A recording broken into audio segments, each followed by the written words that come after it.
Tonight, we've got Beyond the Gates. We've got some casting news and stuff to discuss from the recent weeks and some interesting Universal Parks updates. All that and more. I am Brad Jost, and this is Let's Talk Jurassic.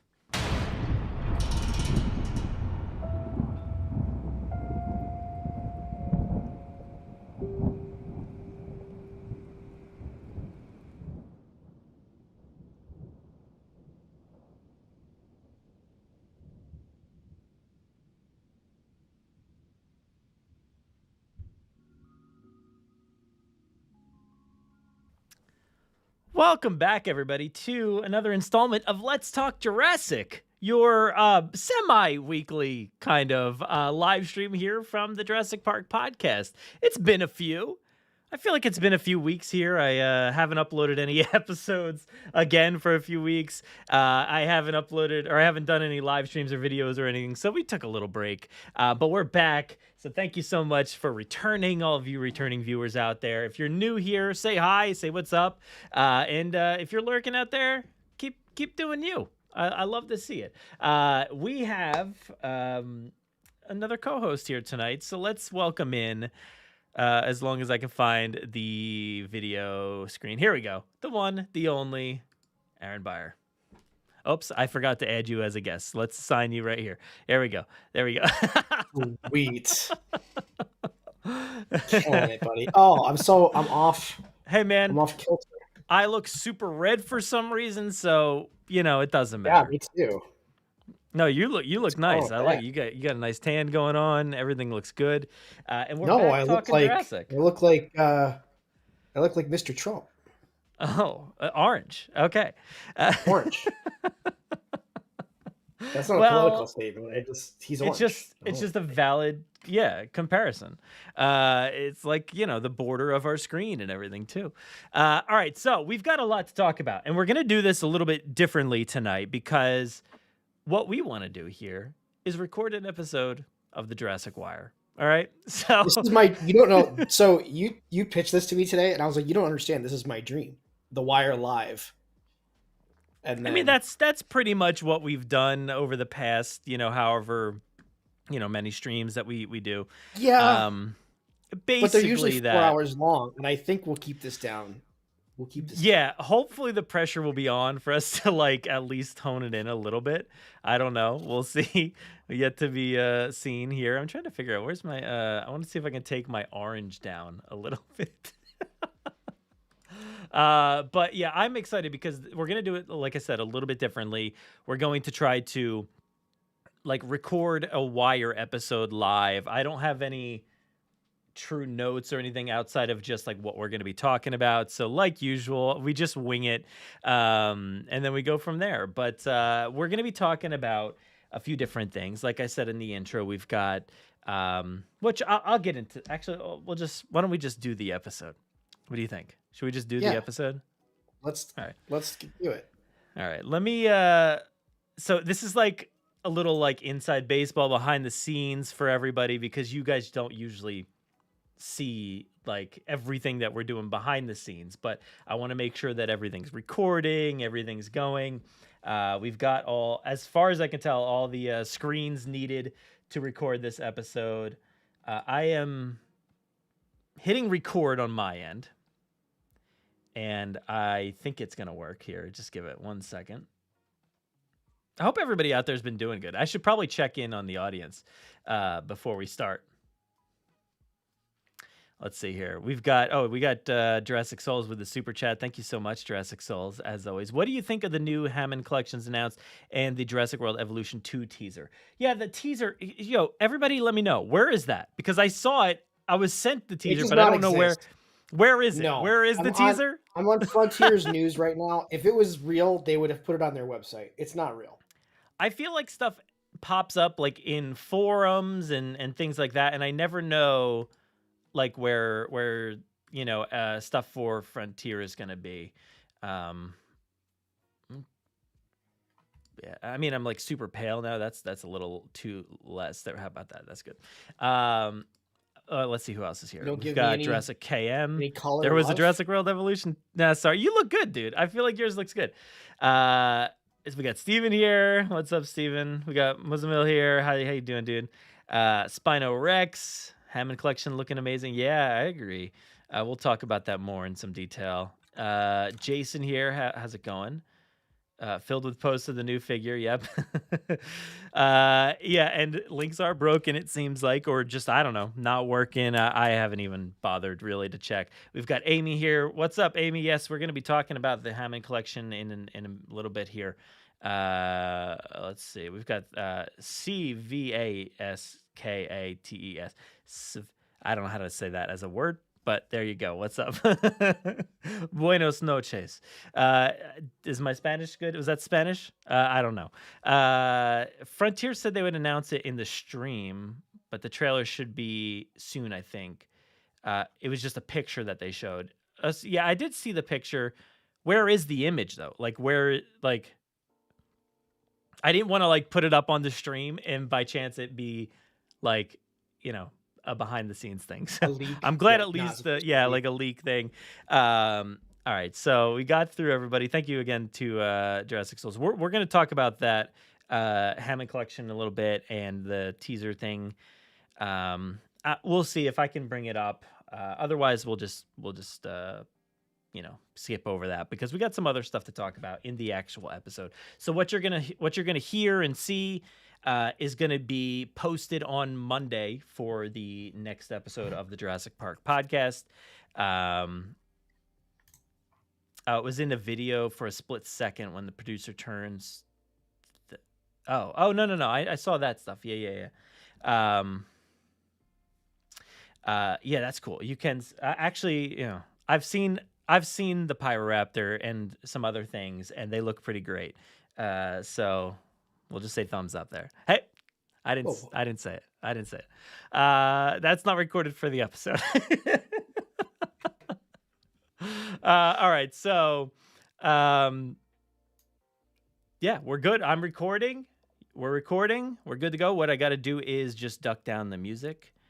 And we'll go from there. Yeah, the only thing you see from Frontier, again, where though? Like that's the question I'm asking, is where? I guess I've seen the picture. I just want to know where is it on the internet? Because we have to have a place, right? There's got to be a place with this picture.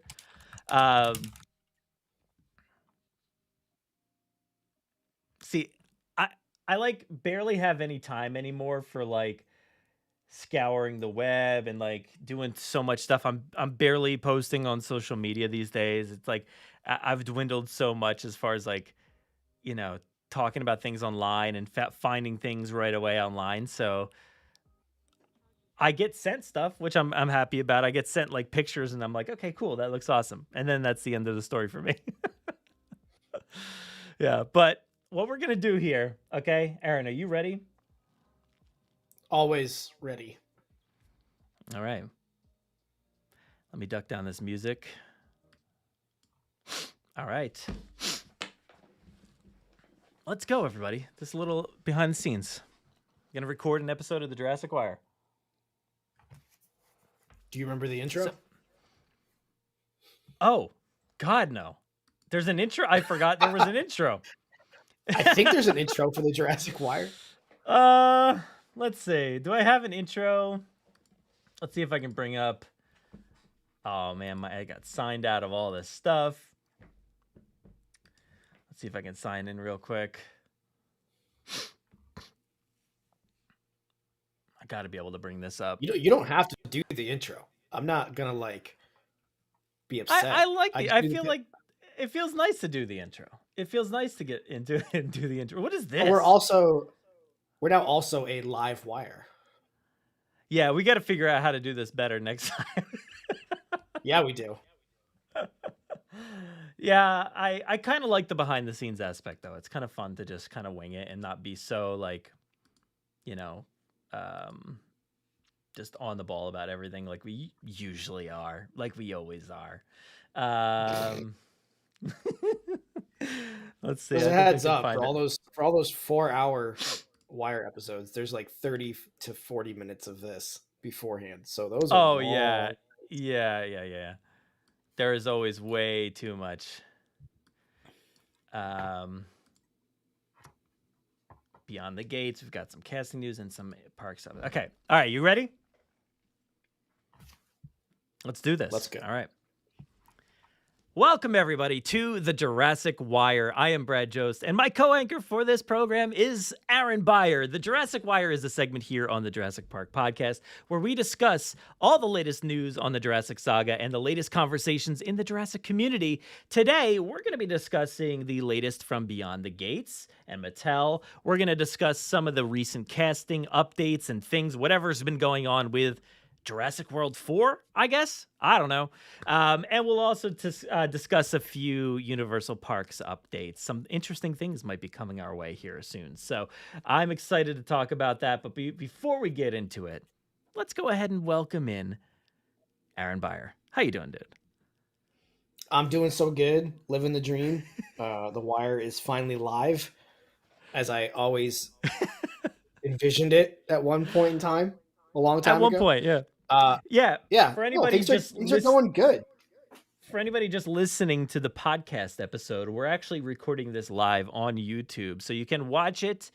It was our Wednesday night live stream that we decided to do live and bring you finally another episode of The Wire, because once we kind of tooled around with the format a little bit of the show, we kind of like knocked off some of the monthly segments a little bit just to kind of keep the flow a little easier. And well, now I haven't been uploading any episodes basically. So we just did it for no reason, apparently. So I figured, you know what, there's been some things to talk about. And I think with the advent of whatever this new movie is coming out sometime next year, maybe, it might be fun to talk about it with you and get some updates live and, you know, almost in real time when it comes to some of these things. Of course, I say almost in real time, but some of the casting and updates for this film, it's weeks old now. But I don't care. That doesn't matter.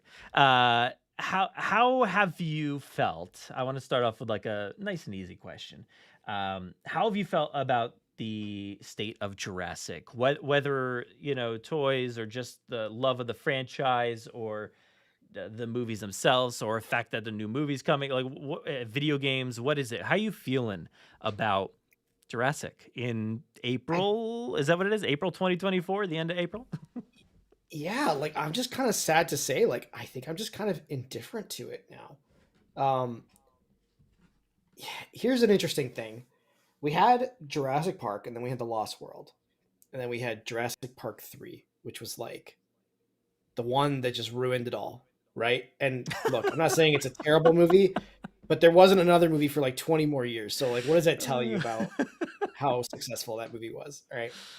So we had Jurassic Park 3 that just like kind of ruined the flow of everything. 20 some years later, we get Jurassic World. Oh, it's kind of like Jurassic Park. It feels good. And then you get Fallen Kingdom, and you're like, oh, it's kind of like The Lost World. All right. Like, it's not as good as Jurassic World, but like, all right.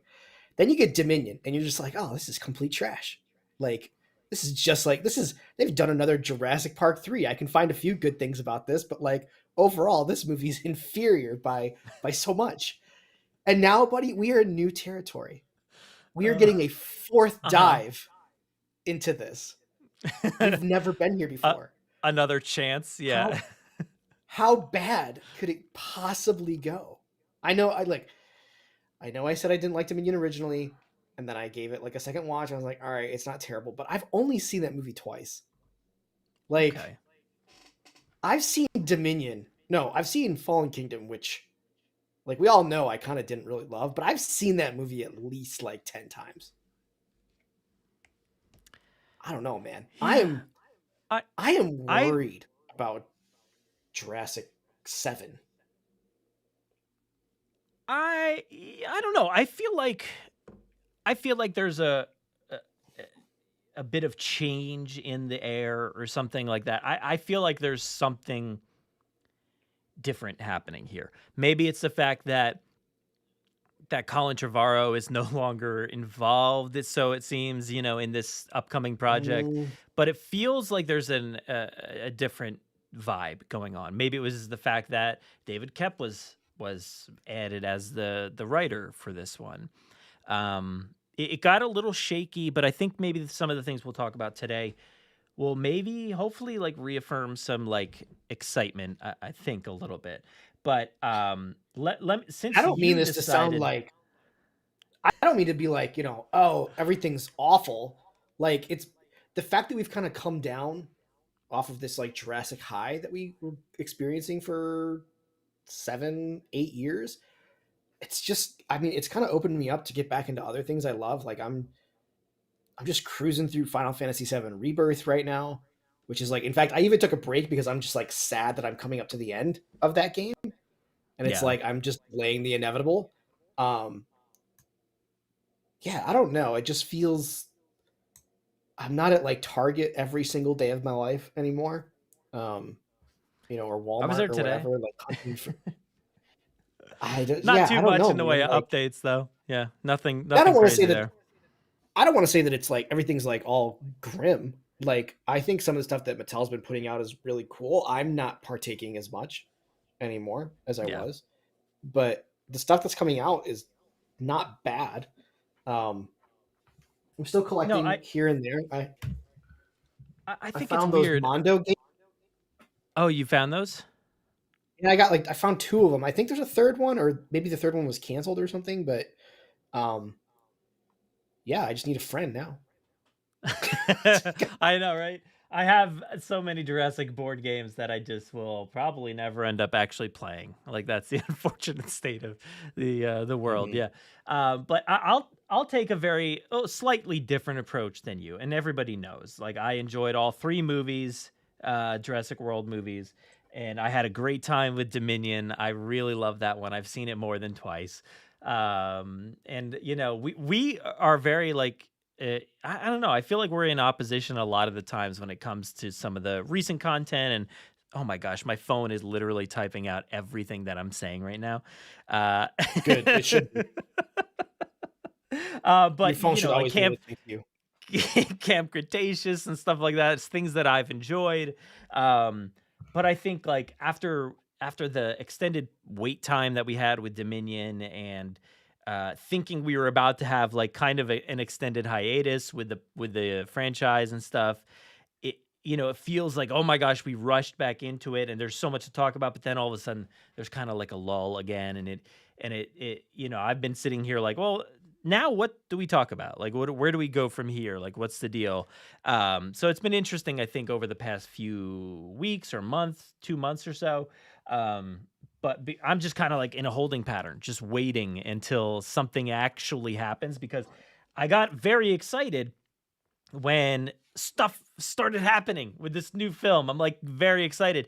But then I got to the point where I'm like, okay, nothing is actually really being said about this movie other than, you know, somebody's circling the movie. And then that's about it. That's all we end up knowing.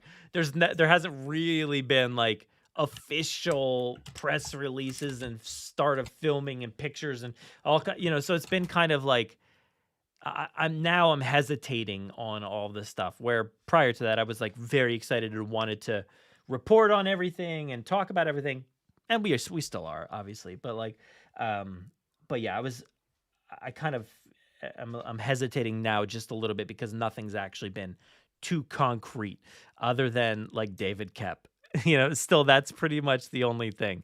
The David Kep news. I know a film date is not concrete in any way, but like that's another thing that came from the official account.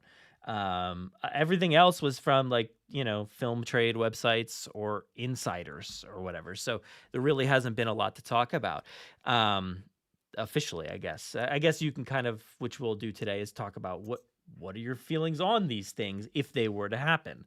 So why don't we just do that right off the bat and just talk about this new film. So I feel like I did get your take on it. So if anybody wants to listen, they can go back a few streams. But we've heard a few different things recently. Obviously, Gareth Edwards and Scarlett Johansson, being cast as the lead in this movie. But then I don't know if you were paying attention or heard about these ones, but there's been a few other things that popped up recently for casting. Dev Patel was apparently, somebody considered for this movie. So maybe involved. Who knows? Jonathan Bailey, who's got a role in the upcoming Wicked movie, which would be very exciting for me. I love Wicked, so that'd be really cool to see a little crossover there. That came from an actual film trade. And then Coleman Domingo, which was another really exciting one. So, like, just back to back, like, really great apparent casting news. So I'd be on board for all these people, any of them, everybody. I have no idea. Do you have any thoughts on like any of this apparent casting news for the next film? I've just never heard of any of these people, like, at all. So, like, like, Oh, never. And, like, here's the thing. I'm trying to think about when, because I have a very specific time that I remember we were all like, I don't know, I'm gonna butcher her name, but Deachin Lockman. sure. Yeah, Okay. yeah. I specifically remember going over all the buzz for Dominion casting. And it's like, oh, what's this person gonna do? And what's this? And then, like, her character literally shows up for like 30 seconds and she's like basically like, oh, let them fight. And then, like, that's Yeah, it. yeah, She yeah. goes True. away. She releases the most disappointing Raptors ever in a Jurassic film. And it's like, that's it. And so to get excited about these people who, one, apparently I'm either out of the loop or these people are like literally like, I'm looking at their movies and I'm like, these are all indie films, which I don't know of, or I've just not seen these movies at all. Um, Well, this guy and that's not to here, like Jonathan. discredit their work. It's just that, like, Hey, I don't know who these people are. Jonathan Bailey, Final Fantasy 4. No, 14. Is that a Shadowbringers? Is that a game that you've played?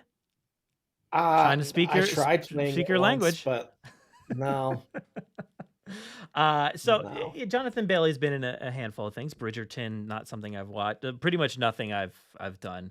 2 Final Fantasy games. It looks like, at least that I can see. So and like I said, Wicked, which I'm assuming he's playing Fiero. It looks like a Fiero. Yes, Fiero. So that's exciting. I almost just spoiled part of the Wicked. I won't do that. But that was yeah, and yes, we already people in the chat are mentioning ScarJo. Yeah, we've talked about Scarlet a while back, so that's why I didn't really go into Scarlet too much this time. But we will be in just a minute, so don't worry. But with these um, with these names, ScarJo has to be in this movie. yeah, I mean, I Like, mean, she is. She definitely takes the top billing out of all those names. But like Dev Patel just directed I think his first film, was it Monkey Man? Yeah. And we got Jurassic Outpost up here on the stream and the video. Dev Patel, they reported on it as well. It came from Daniel RPK. Dev Patel's great. Like, I don't know if you watched The Green Knight. Great movie. And he was in was a Slumdog Millionaire.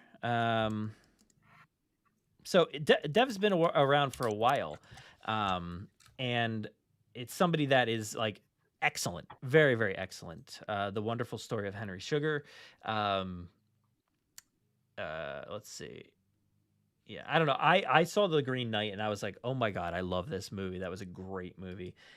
Came out a few years ago, 2021 it looks like, and just fantastic actor. So I'd be absolutely on board with Dev Patel. I think Dev Patel would be great in this franchise. But yeah, that came from Daniel RPK, who's basically just like a insider, guy who does a lot of scoops and things. So we'll see if that ever comes to fruition. But Dev's been, I guess, doing press and stuff for Monkey Man. I don't know if anybody's asked him anything about that. That'd be interesting to hear.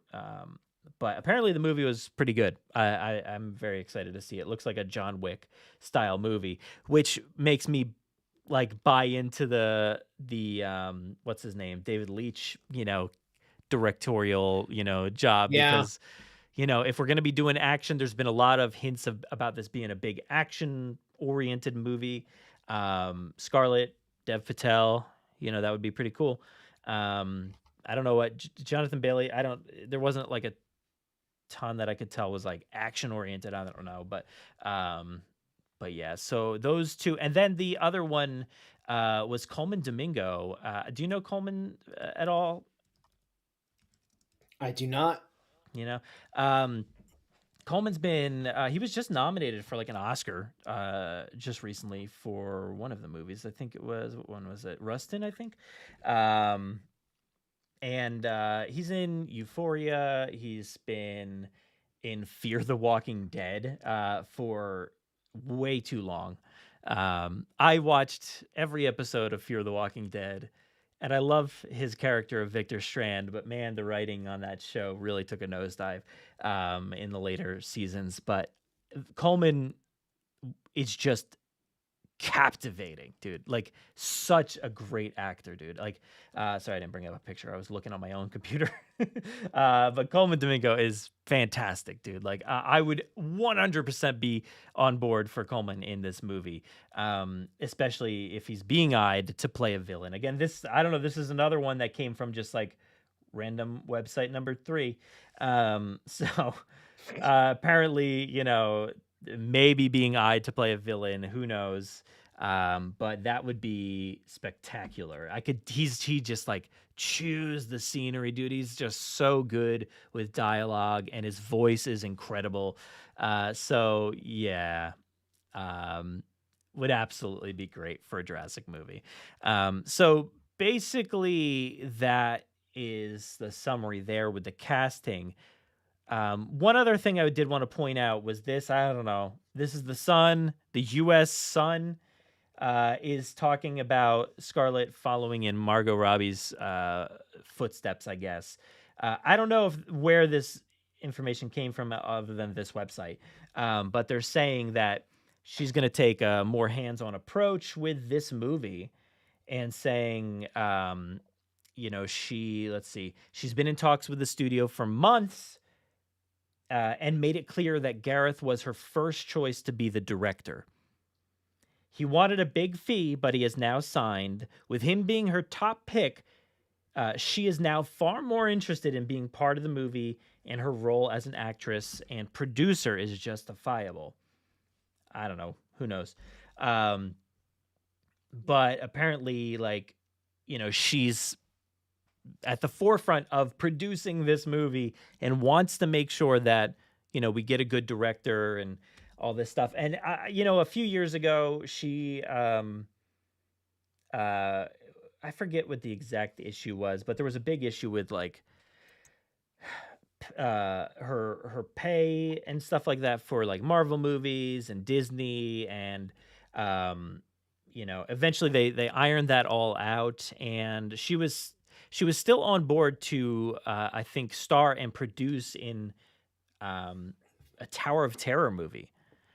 And that kind of just disappeared. So I haven't really heard anything about this Tower of Terror movie in a while. And maybe this kind of took that one's place, where I think we moved on to a different article. But like this, this could be the movie in place of that, where she's producing. She wants more control over things because she doesn't want to get screwed on the back end, I guess, for the deals and stuff for streaming and whatnot, or, she wants to be at the forefront of it. So what do you think about maybe her being more hands-on? And to me, this kind of feels like it almost like, I don't know if it fully erases the idea of a director for hire, shoot and just get it done kind of dude, like that we had heard about prior, when David Leitch was brought on board, and when Gareth was brought on board, we kept hearing about this movie was just going to be somebody to shoot it, and that's it. Just do what we want you to do, and we're going to move on. This feels like it kind of erases that a little bit in my mind. What do you think? Maybe I don't know. Like, none of this sounds all that outlandish to me. Like, oh, well, here, let's start with this article with Margot Robbie's feet that you've got going on here.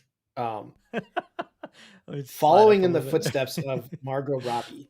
Like, Margot Robbie is not the first female producer.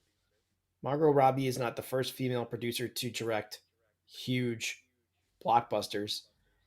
Like, it's like, okay, she's Well, I following the don't think footsteps of Margot she didn't Robbie direct Barbie, or produce but yeah. whatever.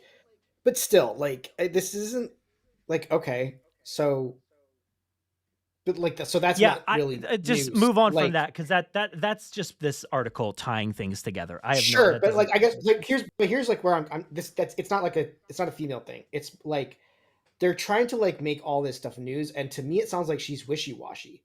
Like, oh, I'll be in It the does a movie if little I can bit. get my top pick, and I'll produce it.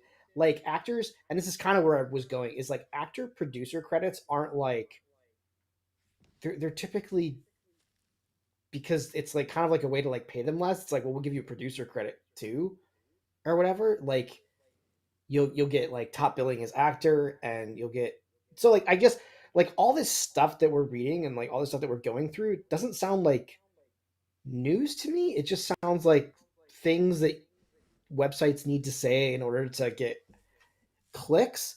Um, Sure. I mean, look, if Gareth Edwards is her first pick for director, then she has good taste in directors and understand. And to me, this is like a fundamental understanding of Jurassic in terms of tone and genre, right? Like, I didn't think the David Leitch stuff was really.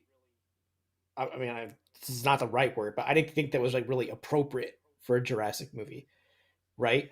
Like Gareth Edwards to me feels like a Jurassic movie, and if she had anything to do with him getting hired, then like great, awesome, like props to her for sure. I'm not saying she doesn't deserve a producer credit, but I'm also saying like even her getting a producer credit like doesn't that wouldn't really surprise me. I guess is kind of what I'm getting at. Like, No, I think like it you know like you just said, you know, she has Gareth as the top choice, which is exciting. That's great. Like you said, that is hitting the nail on the head. Like the vision is on point, right? So that gives me a little bit of hope, I think, for what this movie could be if her vision's completely on point there. You know, I think she's a fan of the franchise, and obviously Gareth is too. So it's like it makes a lot of sense. So I'm getting hopeful about different aspects of things by just getting little tidbits. And again, this is like we said, this is just the U.S. Sun for some reason tying Scarlett to Margot Robbie for some odd reason because I just scrolled up and there's absolutely nothing else outside of Scarlett's trying to be like Margot Robbie, and it's like, why? But like, that besides the point, it's more so about her taking charge and trying to be the person to get Gareth in. So it's such a maybe clickbaity, it's such a clickbaity yeah, thing because I feel like it's super clickbaity, if but I do think there's if valid anyone's information. following in someone's footsteps, I feel like Margot Robbie is following in ScarJo's steps, right? Like, there's just no way that Scarlett Johansson doesn't have producer credits on movies in especially like Avengers movies or something like dating back at least like 4 or 5 movies back into the franchise, right? And like Scarlett Johansson has been around for so long, I would imagine that she's been producer on a lot of her own movies that are not Disney centric, right? Like, Well, let's see. I mean, Four, I just don't know. four Believe it. credits, four producer credits, and two of which are upcoming. So let's see what they were. Previous was this website's bouncing all over the place and clicking on things that I'm not actually clicking on. Let's see. Come on, let me do it this time. The Whale and Black Widow, executive producer, and then Featherwood and Fly Me to the Moon. Fly Me to the Moon looks pretty great. I saw a trailer for that the other day. So that looks really awesome. And that's it. Like, so yeah, not much. That Not just much. seems like so low to me for how many films she's been in and for how popular she is. That just seems nuts. Now, just for comparison, I'm going to eat my words. Producer, wow, Margot Robbie, upcoming 5, previous 13. Following I in mean, those feet that we saw on the screen. yeah, listen, like, I mean, look, I'll totally eat what I just said. This is crazy. that Thank Margot you. Robbie has been listed as produced on these films. I feel like so many of these are early in her career too. Like I, Tanya, I feel like was fairly early. At least that's like when I kind of started hearing about Margot Robbie, and she produced that. And then that was 2017, and then her production credit before that was 2009 with ICU. Well, I think the point stands, right? That it seems like an odd comparison, and she's not the first person to produce and star. So, besides the point, all of that information. So, really, it's just I feel like we're getting to a good point with the people behind the scenes, which brings me back to like mentioning Colin Trevorrow before, and people in the chat, footwork, period.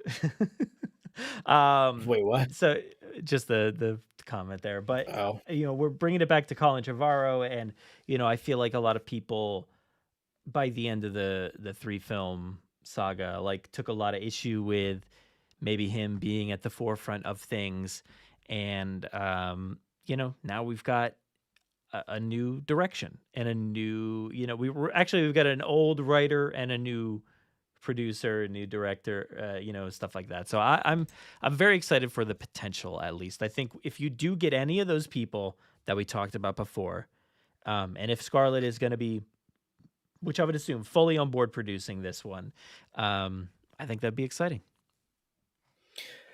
yeah. I'm trying to think like why were people so upset with Trevorrow by the end? Like, Just because they didn't really care for the writing, and he was always credited as a writer. They always say that the writing's terrible in all 3 of these movies, or I don't like the direction or anything like. So he's at the forefront. He's the creative, consultant on everything, from 2015 till Dominion. So, but doesn't it'll be Frank Marshall interesting. like Yeah, have to shoulder a lot of that too? Like, of course. Yeah. I mean, Yeah, it's a wider net than just one person. So I think with Frank still being involved, it'll be interesting to see if we can, see if some of that carries over from him, if some of the stuff carries over from Steven Spielberg, any of the old concepts, especially with Kep working on the script.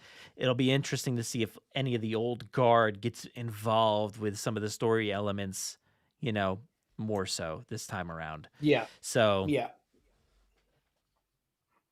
yeah, I don't know. And Nikolai here in the chat says that they thought that Colin did a great job breathing life back into this franchise. Yeah, I agree. Absolutely. And like I said, I like all those movies. So I was always the one out here saying like I have faith in Colin, in Colin we trust, So actually, Muslimel here brings up a good point, which I was going to say, is he still a producer? Colin's still an executive producer, he says, on Chaos Theory, which I don't know. I'm not sure. I don't know if that's been confirmed or not, but that I would assume so, because if he had any kind of creative, endeavors or consultancy on Chaos Theory or whatever the first one what was it called, Camp Cretaceous, I I think would that's what assume it could we carry can't get over. hung up on this. We can't get hung up on these producer credits. Like they just give those things away, and Well, all that means the sure. more producers you have on a movie, typically it's like that the muddier it is, because all producers, no matter how irrelevant you are, get some kind of say and get their way on something, right? They're I always feel like there's a negotiating. slight difference though in somebody who is a star of that movie. If you are that person who's front and center in that movie, I think you'd maybe work a little harder than others. Like I don't want to go. I'm going to go out on a limb here. I feel like Scarlett would have more care with her producer role than Steven Spielberg, who's not doing Maybe, but anything really, with the franchise anymore. He's just, the name Steven, just to be which of devil's course, but advocate, I think it's really a way for them to be like, I'm not doing this on film, right? Like I feel like the sure, producer could credit be. for a major actor is to be like, this doesn't fit my image. I'm not doing this line, or I'm not saying this line like this, or I'm not wearing this level of clothing, or like it. It's like I feel like they're usually so into their image that they're not really looking out for necessarily for the best of the franchise. They're really looking out for themselves and their own image that they have to kind of portray. I mean, I don't know. I'm jaded, I guess. Clearly, I think that's my character on this show. Yeah, But yeah, it is. Oh, it we'll is. see. I mean, I want to see if look, if I don't think this is Bryce gonna make. was Bryce what do you call it, a producer for Argyle. I don't know. No, it doesn't look like it, because I thought it was funny in that movie. Obviously, we all know how much, crap she got for wearing heels in Jurassic World, right? Watching Argyle the other night, new movie. It's on Apple TV Plus. She's wearing heels during an action scene. She kicks him off and runs barefoot out of the scene. So yeah, I don't know. She was not going to make that mistake twice, I guess. But I think that's great. If that gives her more control over herself, that's awesome. Like, I have no problem with that.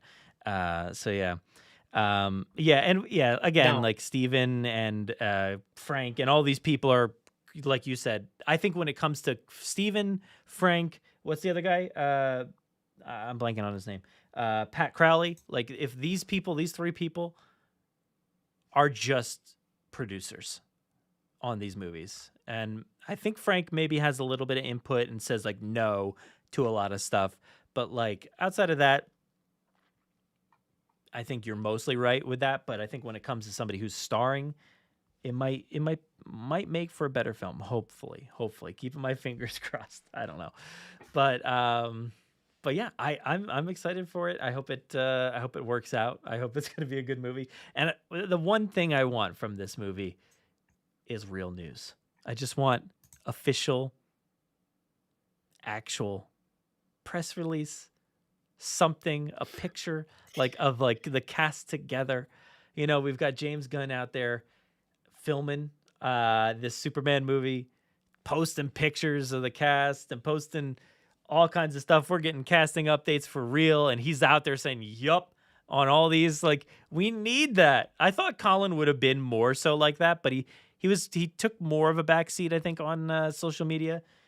I don't know that Gareth Edwards is going to be that for us, but it would be nice if we had that, I think, in the Jurassic franchise, I think that might just be my biggest.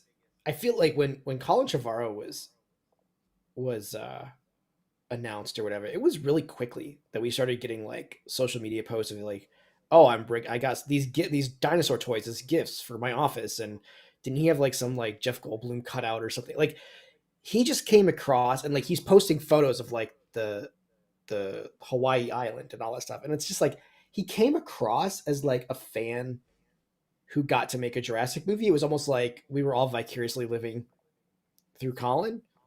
And he got to play in this playground that like we of course like all want to play in at some point. And I don't get that vibe from like any of these people. Like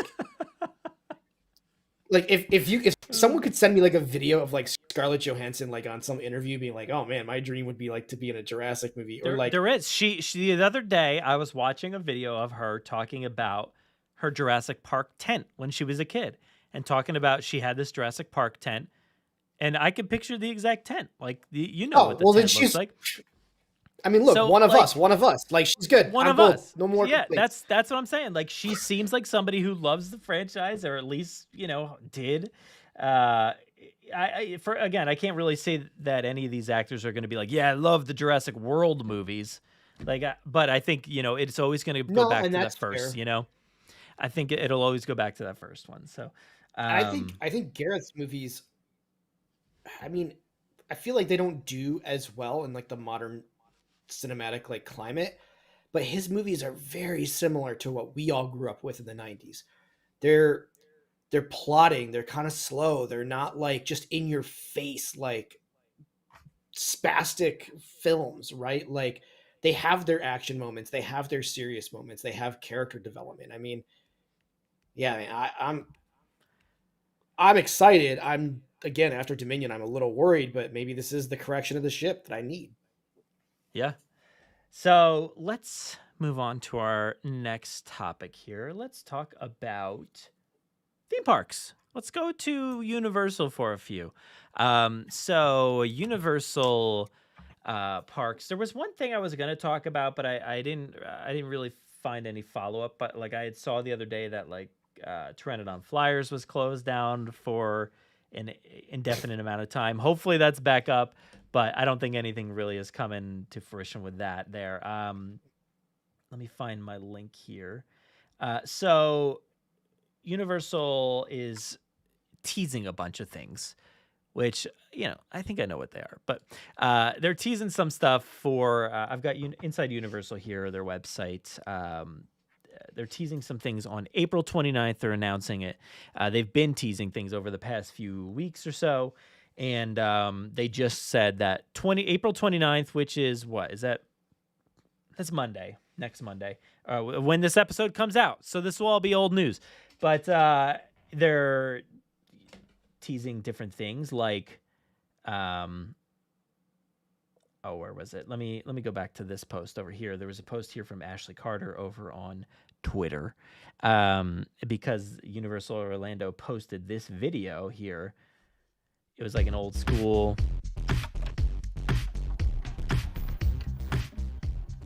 Universal Studios Florida commercial looking thing. Yeah. Grainy footage on the monitor. Things are popping up. I don't know if you can tell, but very slightly. I just saw one.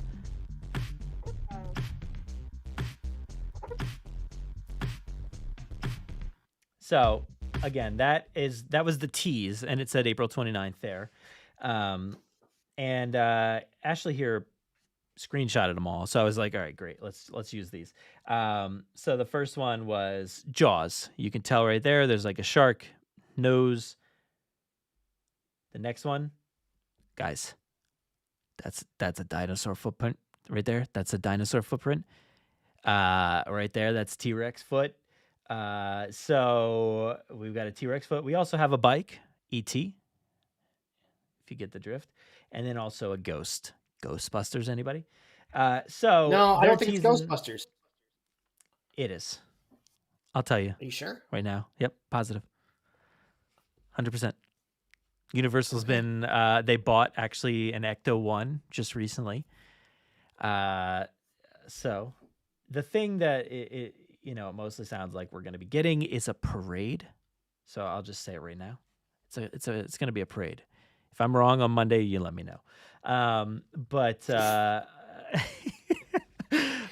retro parade where, you got properties like E.T. and Ghostbusters, maybe some Back to the Future, stuff like that, in parades. And there's going to be, I think they're going to probably announce like the tribute store and stuff like that. So I don't know if anything will end up in there or not, but there's been a parade for a long time, I believe, in Japan, Universal Japan, and it's been really cool, like seeing the Jurassic stuff, the Jurassic floats, and every now and then they have dinosaurs walking around in the parade. So that's pretty exciting. I think when Universal rebrands and does like different parades and stuff, they go all out on their parades, and they're just pretty epic. So I'm excited for this. I'm very excited for any kind of Universal Parks update.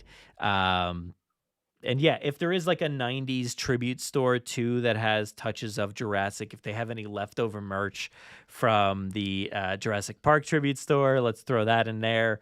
But I'm excited for this. I'm pretty excited. What do you think? Do you have any? Would this like get you to go if they rebranded with some more retro content that has kind of been erased from the parks?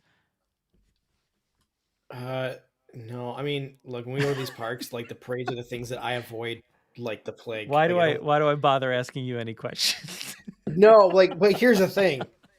Like I was like, oh no, Brad's gonna be mad because I'm not interested in this. But here's the thing: this parade is a million times better than what I think this is. I think this is just a really weird. When I see this, so first off, my initial thought was like because all three movies are Spielberg movies, and then you have Ghostbusters. I was like, oh, it's like Poltergeist, or it's like one of his like old. Didn't he like produce Mm, Poltergeist yeah, or direct a version of yeah, that or something? I was like, oh, it's like a Spielberg DVD collection, which we need another one of those. yeah. Like we need a freaking hole in our head. But like, so I was No, just like, this is just this a is really cool Universal way. Parks. The Oh, parks are okay. not going to tease, because this actually came from Universal Orlando Resort, so this is 100% a parks thing, and they have actually discussed it. This article really didn't bring me up much here, but um, oh yeah, there was a video which I don't know why the ad's not coming up, but there was like a guy who's like, I'm seeking a summer full of awesome nostalgia, new experiences, shows, a parade, and a new land. At Universal Studios Florida, where they're getting a new land because they've got a DreamWorks land coming, and shows. I think they've been working really hard on the lagoon that's in the park, and there was a lagoon show at night for a while, and then a hurricane blew through and kind of destroyed part of the showcase there, so they stopped doing those shows, but now they've been fixing it up. Hopefully it's better, and maybe that means there's a revamped nighttime show with maybe some Jurassic editions in there. A while back there was a Jurassic World section in the show, um, but if they want to do some old retro stuff, I think that would be pretty awesome because they're talking about nostalgia. I don't know what kind of new experiences they could have. But a parade, yeah, I've been hearing about this parade for a while now. And if there's a parade with all of these things, dude, these are all my favorite things. Like Jurassic Park, Yeah, Back to the Future, Ghostbusters, E.T., Jaws, like those things are awesome. I love all of those things. And one thing that has always bothered me about the parks is that they just have no care for the classics. They ripped out no, Jaws. yeah, They ripped out Jaws to put in Harry Potter, and I love the Harry Potter section. It's fantastic. Um, so it's great, but I just miss Jaws. And E.T. has been the only one to really stay from the start. Jurassic Park, that came out a much later date, but that's still there. But in Hollywood, they changed that over to Jurassic World. So, luckily we still have, and yeah, Back to the Future was a whole Back to the Future land. Now it's Simpsons, and now Disney owns Simpsons. So it's like, what's the point? So like, hopefully that gets what removed at a some point. what a mistake to rebrand that ride as Yeah. Jurassic World. Like, and Oh, really? I love the Jurassic World one. I think it's better than the Jurassic Park ride, to be honest. I'm not saying it's not better. I think they should have just kept Jurassic Park because listen, I don't think I just don't know if Jurassic World is that phrase is really long for this universe, man. I'm like, do you think the next Yeah, we'll movie will see. be a Jurassic World movie? Like, I just think we're in if for a it's subtitle, like a Rogue One, a Star Wars story, something along those lines. Especially with Gareth Edwards taking over, he directed Rogue I'd be One, totally so fine with that if they want to stop with the subtitle, if they just want to start making movies and then say like a Jurassic World story or something or a Jurassic, I'm fine with that. Um, I mean, look, they already botched things up by not giving me that sixth poster that matches the other five I have. So, like, whatever, just do whatever you want yeah. at this point. No, I mean Mateus this here parade, says like, look, the Jaws Lake in Orlando is still there. It's just a lagoon. Like it's always just been the lagoon. So, but yeah, that's there. But the ride is no longer there, and the full land is no longer there. We just on my podcast, my other podcast, Grim Grinning Host, we just did a full episode on 20 favorite things of the Jaws attraction. So go listen to that episode, everybody. But yeah, go ahead. Sorry. well, because Jaws in Hollywood is not really a Jaws ride, right? It's just on No, it's just on the it's on tour, like a which backlot tour ride, right? I should bring that up too, because there has been an edition in Hollywood too, because I got a press release a few weeks back about the tram tour, which actually had an accident the other day and some people got injured. So hopefully everything's okay over there. But they added in that T-Rex that they were using for promotional pieces. I don't know if you remember back in Fallen Kingdom times, they were like, there was just massive T-Rex that would just pop up in like LA or wherever. they actually just added that to the tram tour, and it's near the Jurassic stuff where the cages were and all that other stuff. So The one that doesn't look like a Jurassic Park T-Rex? yeah, it's just got like a rounded nose, and it's just yeah, Why it's. why would they do that? I mean, it's semi there. It's almost there, but like it was Burn used it for the to the promotional ground. pieces. It looks fine. It looks fine, man. Chill. It looks good. This But is like what the why main does part, the main part is they actually like around the bend. I don't know if you remember, but a bunch of years ago, there was like a Fast and Furious part of the tour where like they would pull into this gate and then go around this curve, and they had like two vehicles on Kuka arms, which are these arms that like rotate and they're big mechanical arms. And there would be an explosion and the cars would fly, and then they started like dancing around and stuff. So they just actually rebranded the outside of those gates to now be a paddock, like a dinosaur paddock.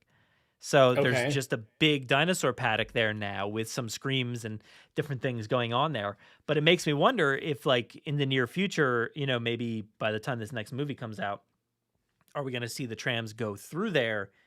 And is there going to be some sort of dinosaur experience on the inside? So I've been thinking about what that could possibly be. And I don't know if those Kuka arms are still in there, but if they are, they could throw some dinosaurs on there and they could attack the Trantors. That'd be kind of cool. I just think of all the love that, I'm sorry, lesser franchises have gotten at Universal. And Jurassic is just like pooped out in everything they do. Like King Kong. Dude, I'm sorry, Peter Jackson's King Kong is nowhere near as beloved as Jurassic Park. I get King Kong has history at Universal, but Peter Jackson's King Kong doesn't have history at Universal. Just generic King Kong has history there. And so like you go on that tram tour, because so that's the King Kong I've experienced, is the you're in LA, you're on the tram tour, they pull in and then they pull out. Yeah. And it's like it's fantastic.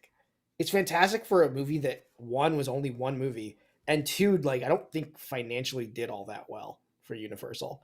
And it has this amazing, astonishing, like epic ride slash portion, right? You have Jaws on that thing, which is still a classic. I mean, the Jaws shark in the ride is fittingly as fake as the Jaws shark in the movie. And Yeah. yes, I Yeah. It's agree pretty with you. I silly. think I think getting rid of Amity at Orlando, it's a bummer, but like to be honest with you, I didn't even realize it was Amity until like years and years and years like later, when I first started going back to Universal as like an adult. I was Yeah. like, oh, this is like Amity, like the town. Like, oh, From the okay, like movie. yeah, this all makes That's sense why to it's me. like Yeah, July 4th all year long in this part of the park. yeah. So I didn't like really get that as a kid, um, but I don't know, man. Like they gotta pump up some interest in that. I'm to the point where I'm just like, okay, it's 2024. They really can't figure out how to have the animatronic Triceratops like encounter up and running on a daily basis. I mean, I get that like they feel like their Ultrasaurus or their Apata, whatever sauropod they've got in that ride, is typically just busted and like hanging Oh, on yeah. by like a gear. For a Like while, it wasn't even give there. It was just gone. like give this franchise some love. And I'm sorry, like a meet and greet is great. It's awesome.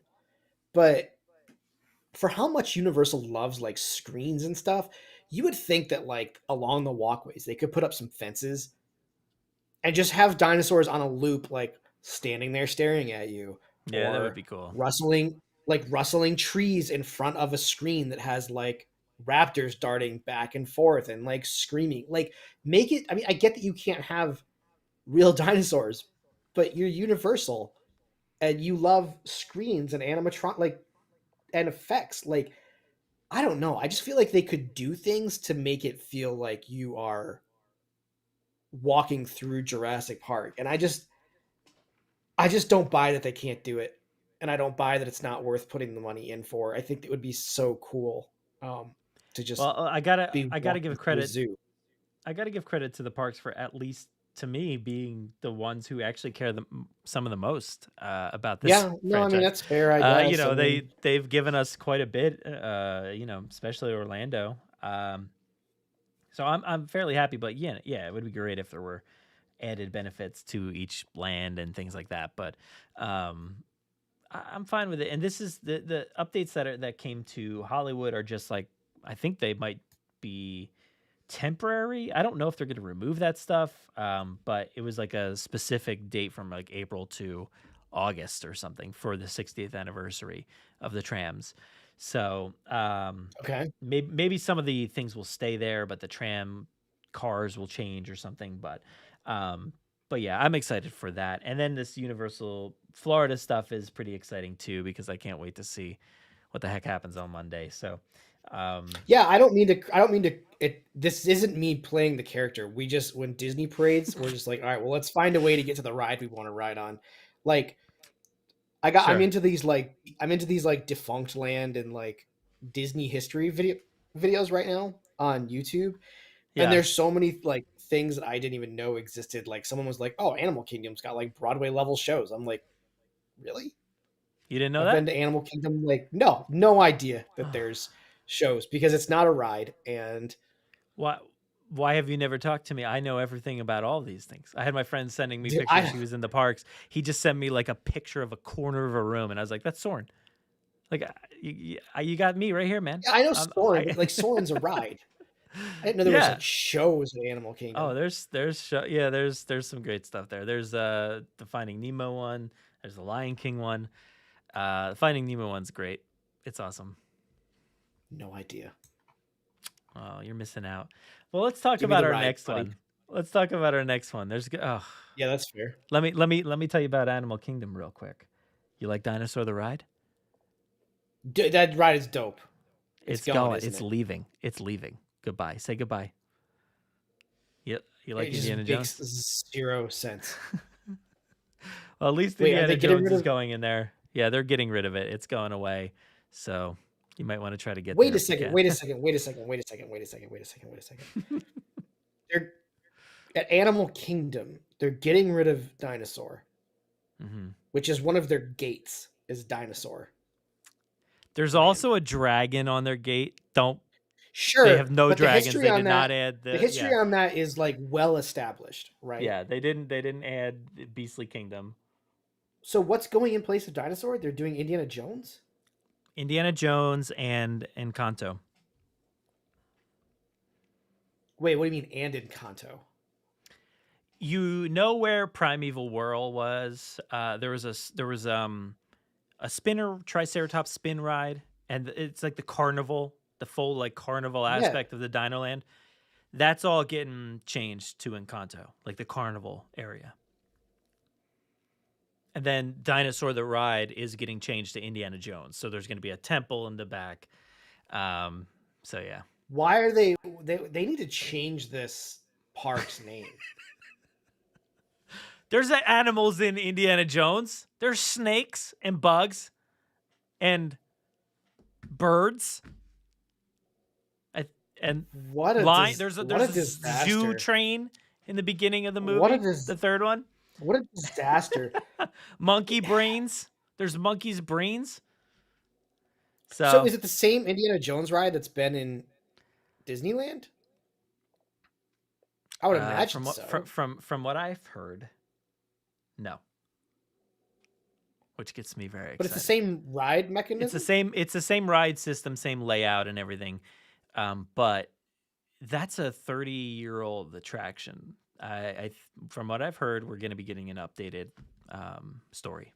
Dude, it might be 30 years old, but like I rode it for the first time as like an adult. Oh, me too. And it's 2 years amazing. ago or Like, so. It's great. Yeah. yeah, like I had no idea that ride even existed. And then because I thought Indiana Jones in LA was just the show. And it's totally not. It's no. It's like basically the dinosaur ride. Just in Florida. That's just this is such a side note, but like that just makes me so sad for Animal Kingdom because like I remember Animal Kingdom being announced and like what it was. Yeah. And now it's just becoming another like IP of the park.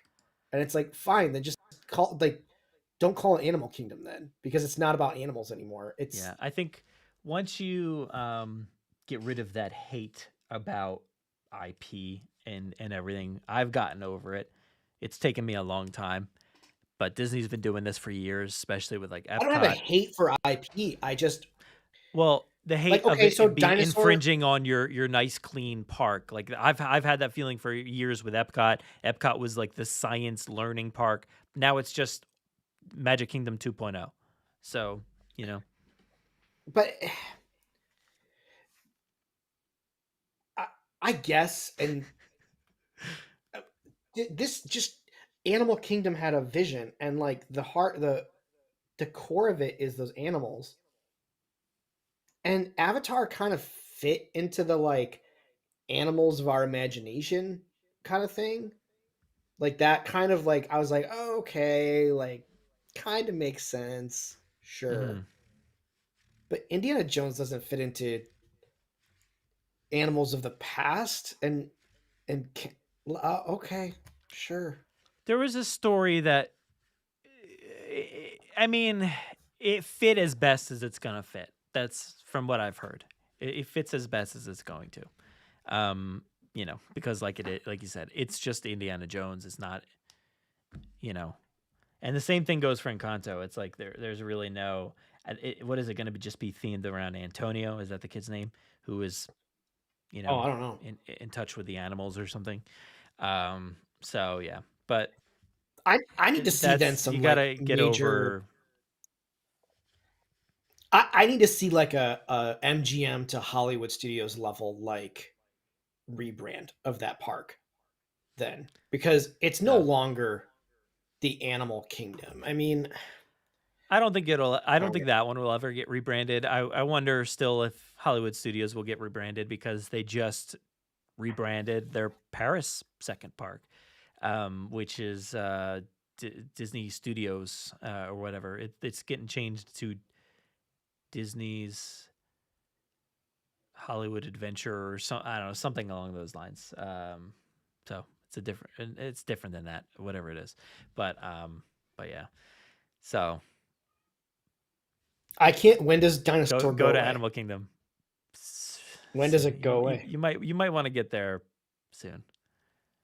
It's Yeah. so good. It is so good. It's one of my favorite rides of all time. I'm gonna be devastated, It dude. just it just takes Jurassic Park the ride and it Yeah. just beats it mercilessly into the ground. Like, oh, Yeah. It's such a good ride. I wish there was a way for Disney. I wish Disney would preserve. Like, granted, they, I've heard stories about dinosaurs production from people that were kind of there, and dude, they were like, this is gonna be the next like dinosaur was gonna be Disney's like golden goose. Like, it was gonna be this monster hit, and they were clearly like all in on it with a Yeah. ride that like in production before the movie like even proved anything. Um, but that ride, it is just so good, and I wish there was a way for them to kind of preserve it, even though like because we watched the Back to the Future stuff on the bonus features. It's not the same as riding it, of course, but Hmm. just some kind of like real production value level experience to just post on some kind of Disney historical uh Yeah. Well, website. that ride's really really difficult because it's pitch black in there. You know, it's like a very hard uh ride to capture, I guess, in a way. So it'd be interesting to see. I always wish that upon like all these old attractions, I wish we could just revisit them. And there's actually a lot of third party like people out there doing this in Unreal or whatever the case is. You know, they're actually recreating a lot of attractions and stuff that you can do in VR or whatever. So, and actually, if you have a Quest, you can actually pull up Back to the Future and do it in the Quest, which is pretty cool. And you are right. It's hard because part of what's really cool about that ride is that, dude, I'll never forget that Carnotaur. You see it. I think it's the Carnotaur. Yep. You see it, and then it follows your car. And like, as someone who loved the Jurassic Park ride, that blew me away. I was like, oh, like, this thing's walking with us, Oh, like it's so chasing us. good. And then as the asteroid is getting closer, and you can smell the heat, and like You feel it, and you could smell things burning. It's so good. It's so good. The asteroid's coming That's this summer, probably. So it's gonna hit. That makes me so mad. Like, it just makes me so mad that Disney has forfeited dinosaur entertainment to Universal. Like, everybody has. I mean, it's, Adam Driver did a dinosaur movie and it kind of was a bust. I mean, I thought it was okay, but like, everybody's just like trying their hand at it, and then they're like, they just kind of give in, and they're like, Jurassic's got it. So we gotta rely on the one franchise that we all love. Nothing else. Well, then they need to do not even the Good Dinosaur that didn't work out. Dude, Pixar. How awesome would it be? How awesome would it be if like Disney just straight up sold that ride to Universal? Like, sold the track, sold the car, like here's the animatronics. Skin it however you want. Dude, like, the premise is all there. You're in the car, you're running from the volcano, which is about to explode. Like, Disney, hear our pleas, hear our cries. Sell that ride. Sell that ride to Universal, please. Well, all right, I digress. Maybe one day. All right, so our last piece of news to discuss here today is Mattel Jurassic. So we finally got our headline from today as of this recording. What is it? Beyond the Gates Creator Edition again is back. Why is this not loading? Let me reload it. But they've been doing this for the past 3 months. This is the third edition here with a new creator every month. So we had Ted Brothers. I forget who the second guy was. I didn't know who this guy was. Who is this? Jason B. Michael? Jason Michael Belland? Okay, so that's different than his his handle. But Jason here announced these two incredible creations. Just truly stunning figures.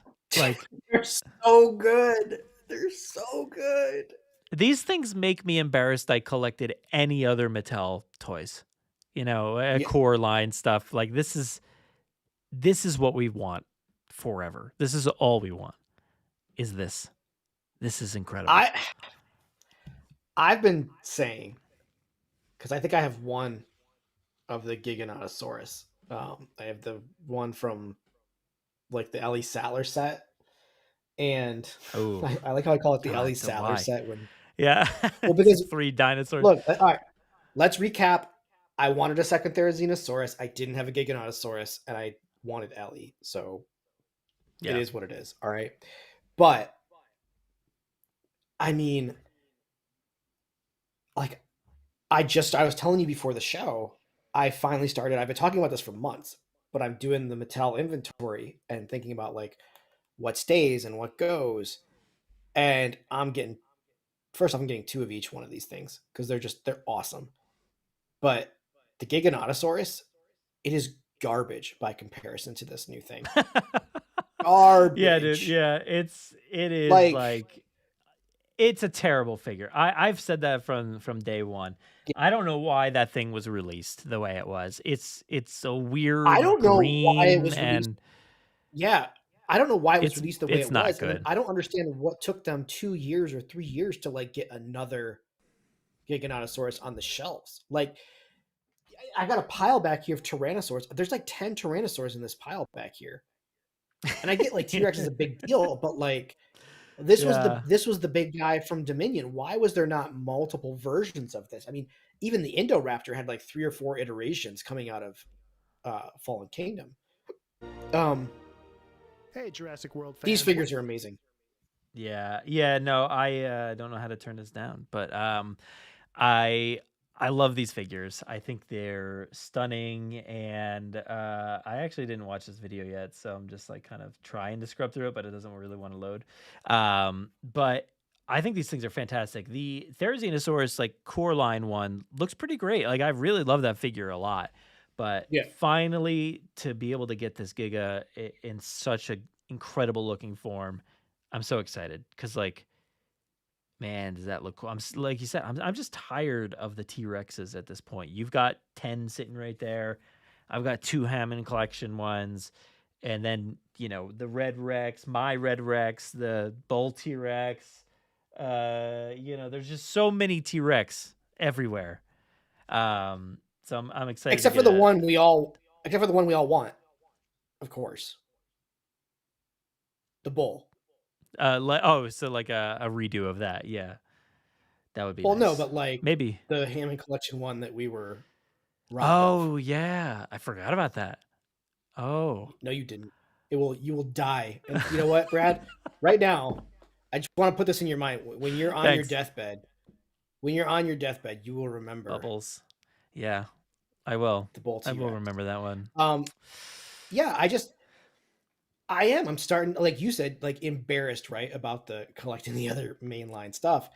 I am thinking that as I pare down and go through some of these things, it's like the Hammond collection stuff. It's like I got no problem really like replacing almost everything that I've purchased with Hammond collection stuff. And whether I donate some of these older toys or sell them on eBay or give them to my nephews, these figures are like, I feel like I'm like backhanding Mattel. Like they gave us an amazing relaunch of this franchise as far as merchandising goes. But these Hammond collection figures, they're just so good, especially the bigger ones. The bigger ones are just so good. So Jurassic KM here is saying the HC T-Rex is terrible, and I hope it gets redone. I don't see it as terrible. I think it's pretty fantastic. I mean, it has big feet. That's really whatever. Every toy, they've all got big feet. Whatever, who cares? Right. That stuff never bothers me, but I think that thing looks fantastic. And then the water dark edition over there looks pretty fantastic too. Like I have no problems with those at all. The Brachiosaur. I got my Hammond collection Brachiosaur next to my original Brachiosaur. Dude, do you remember how excited we were for the original Brachiosaur? Yeah. Like, do you just remember the epic explosion of excitement that there was for that? Yeah. That thing is garbage by comparison to the Hammond collection one. Like the Hammond collection one just spanks it and destroys it and buries it and punches it into the ground. Dude. I never got that one. I already have 2 of these right here and this whatever. I can't even think of the name of this thing, whatever this one is. What is this one called? Look at the head sculpt alone. I don't know. The head sculpt alone is so good. It looks just like a white reflection to me. I know. It looks like the Jurassic Park 3 Brachiosaurus right now. So no, I'm not doing it justice. Get it away. Get it away. No, dude. It looks sick. It's just so incredibly good. But I wish I could tell you anything about these figures, but nothing loads. The pages don't load. You can't buy them, I don't think. I don't know what the deal is. Can you find the link somewhere else? Is it possible? But they don't load. I don't know. I tried pre-ordering them today. They were not available. Honestly, I feel like Target's Jurassic World inventory is not as massive as it's used to be. And I guess that's to be expected, right? There hasn't been a new movie. Mattel clearly was maybe dude, it's so good. Posable tongue, stretchy jaw tendons, and looks really great. I hope it's bigger than the T-Rex. Like I hope they honor the size. Glass eye for a more realistic look, individual articulation for each. Yeah.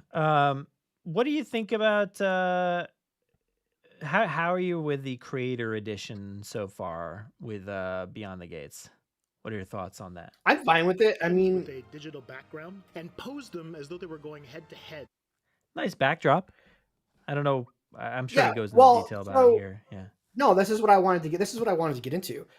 I really, really want to get into toy photography. I'm trying to figure out. Yeah, now you do. You're like, oh, hey, Mattel could email me and tell me to make a video, and they'll send me the new toys. No. Look, I would love to be. I'd love to be on this. I think you know that, right? Like, I would love to be on this Creator Edition thing. But,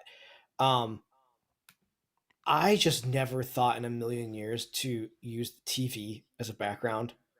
And I think that's such a cool idea. My only issue is Yeah. like being the creative I am, like I would want to like CG model everything, and like what this guy did in like an afternoon would take me like years and I would never finish. But Yeah. I just think it's so cool that he's doing this. Um, I like these creator edition things. It's nothing against Chris. Like we have history with Chris, right? And I mean, Oh, I we have got a positive history, with Chris. dude. Oh, you positive? Yeah. That's right. No, but like I have like no, I don't know. Anyway, Chris has been like a staple in the community for years. It was cool Yeah. that he had his run on this. I just this seems like the right level of production for these announcements. Like the behind the scenes things were cool, and I'm glad. And it was, I guess the only thing I really miss is them like highlighting artists that work on Mhm. these toys.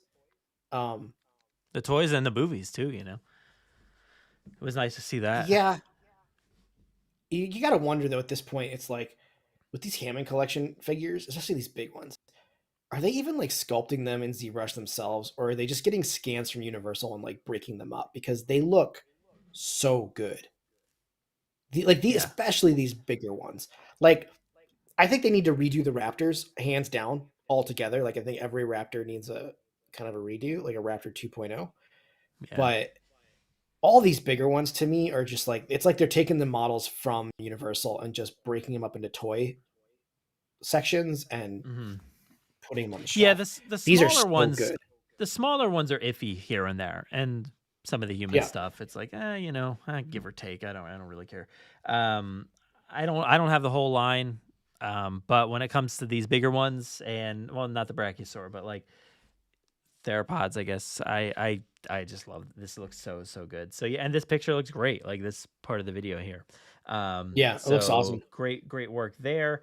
I don't know. I haven't followed up, but whoever did the last one, at the time when I looked at it, never posted about it at all. Didn't post about it, and like we had said last time, never ever posted a Jurassic picture ever.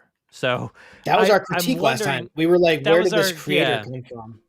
So I didn't have time to look into this creator here, but I don't know if they've posted about it or not.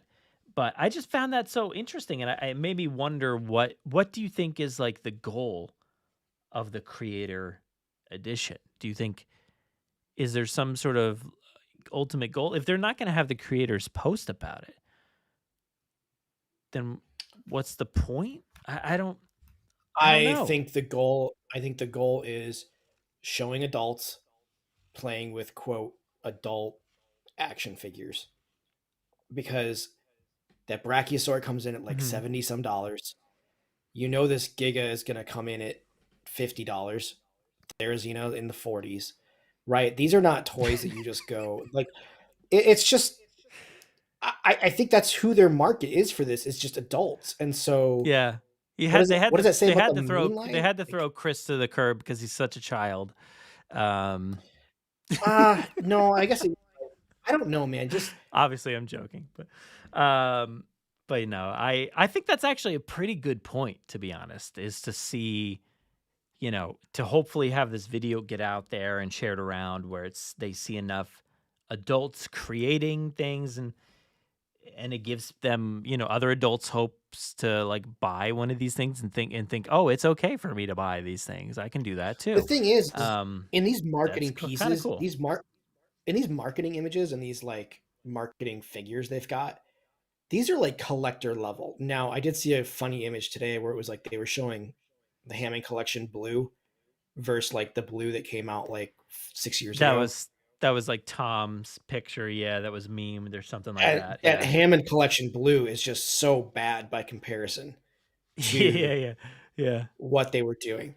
And so I'll be interested to see where these bigger ones show up. But like to demand, I think the Brachiosaur is amazing for $70. Like I think that Hammond collection Brachiosaur is a collector level piece, but they've got to keep it up across the entire line if they want to demand these prices for some of these figures, you know. Yeah, I don't know. I'm trying to look up Jason here just to see.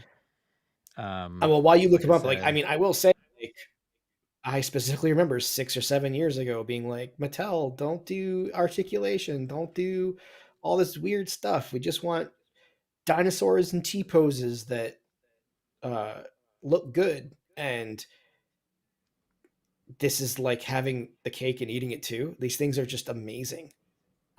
So, I all cannot- right. So I'm looking at Jason's here, and Jason posted a story. So we got a story out of Jason. Okay. And it just says a project I worked on. Check it out. No post as of yet. Doesn't look like, but there is a dinosaur picture.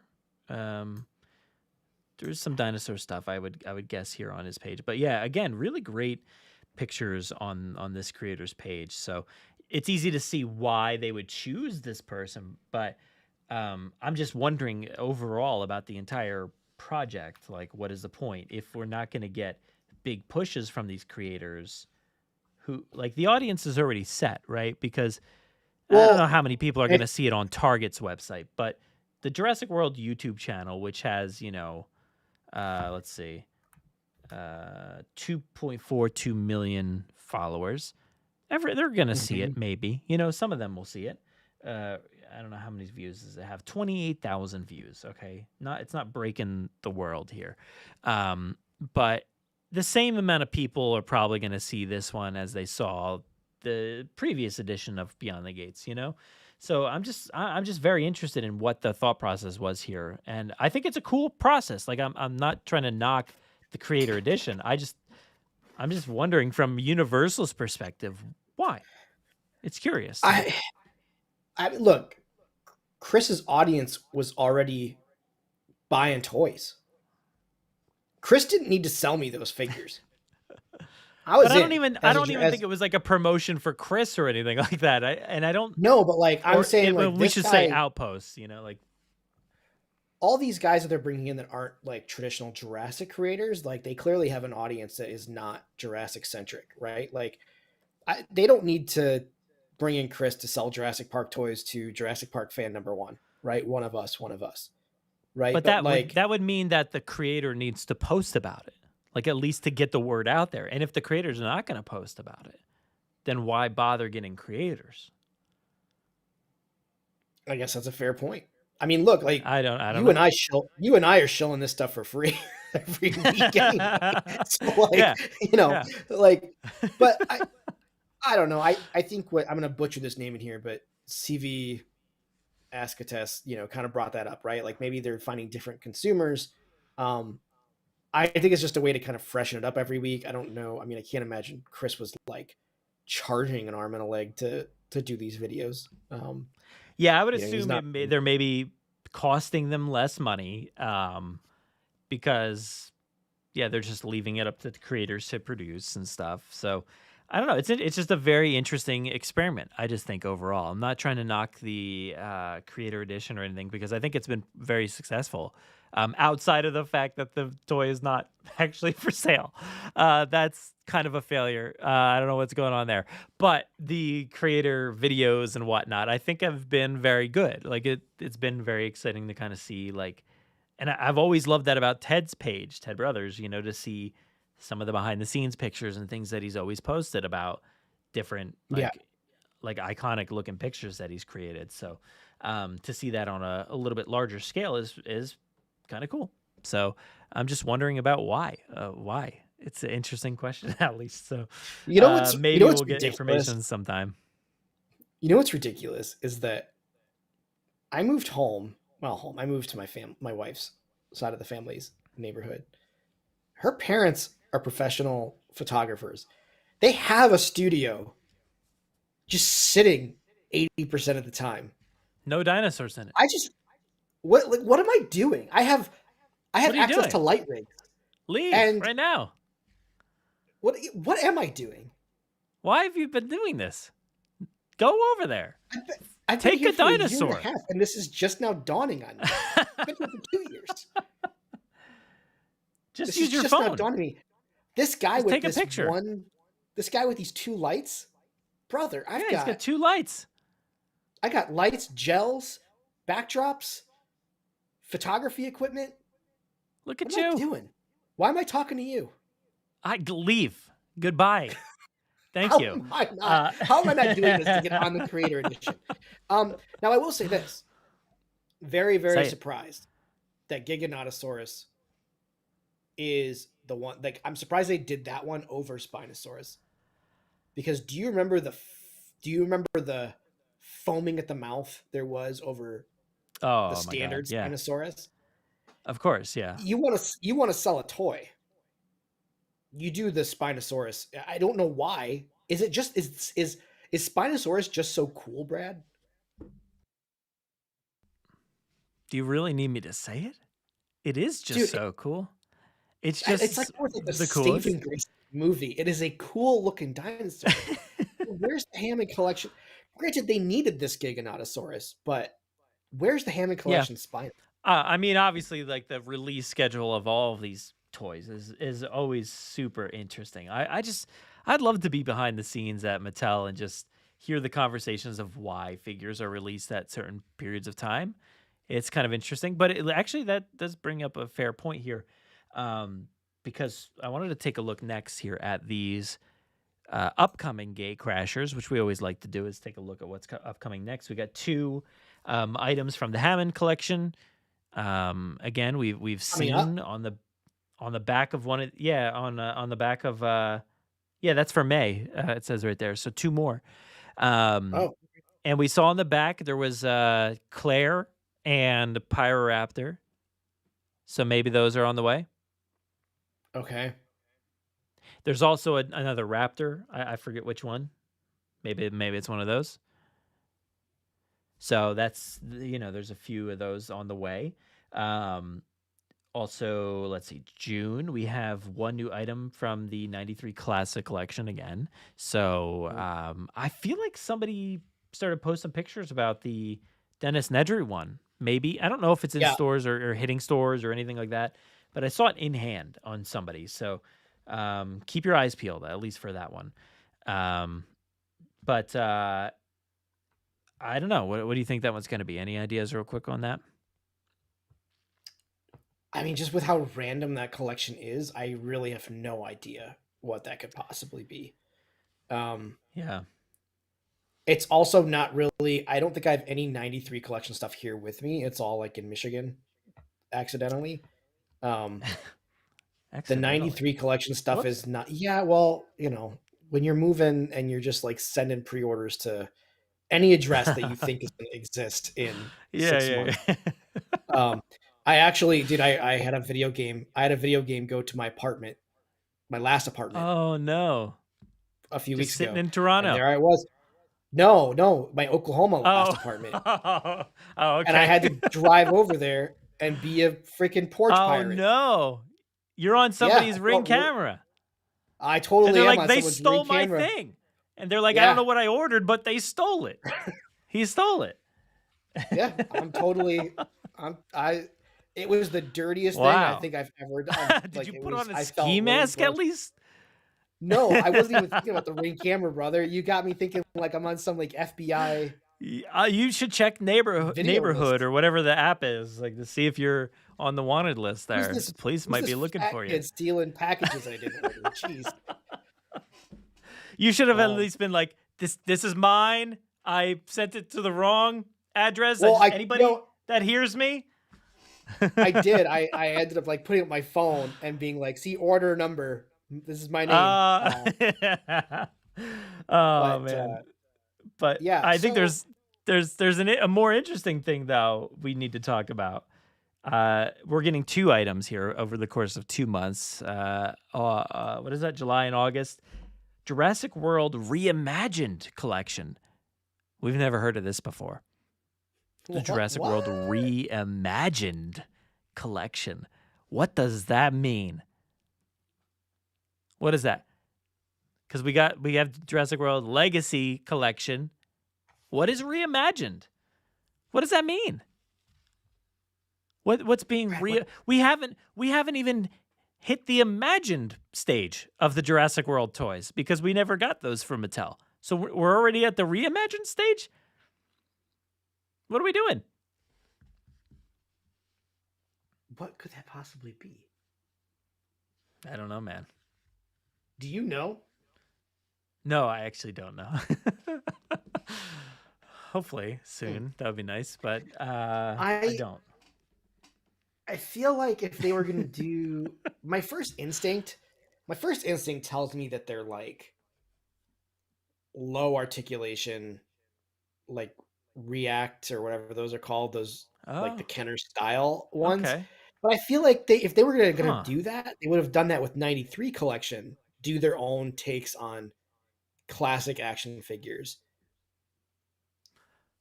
That would be interesting if it was like, like a $19 figure or something. Like those are always so expensive. I never get those like React figures. I have one, I think, reaction.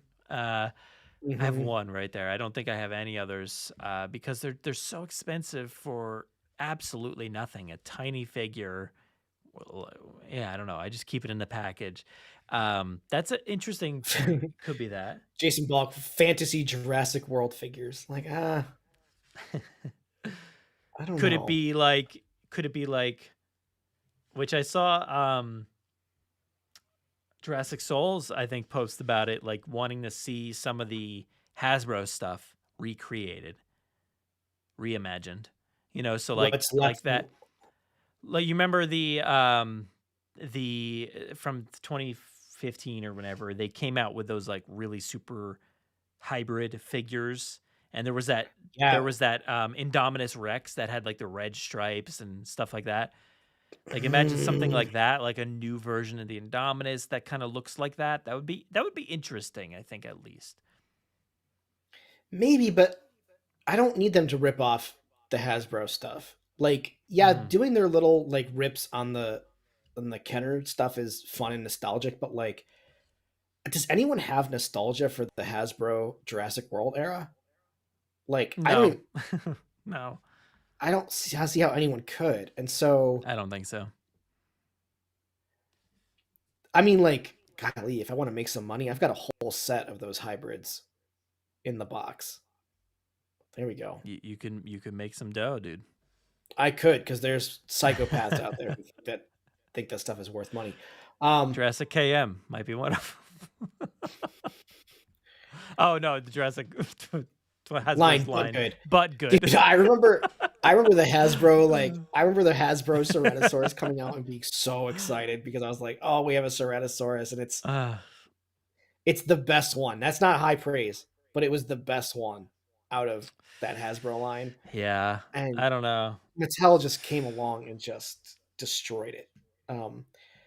That is unique line. Chaos of you like Spinal Rex says like maybe it'll be a Jurassic World Chaos Effect. You have to understand Jurassic World is Chaos Effect. The Indominus Rex is Chaos Effect. That whole story arc is just ripped from that 90s cartoon idea that they were going to do. And then the same with like Indoraptor. Jurassic World, dang, what is that? I hope we at least get the actual Jurassic World figures before a reimagined version of some of them. You mean like Hammond collection style figures? Sure. I would like that. Yeah. I mean, look, we what are we missing from Jurassic World?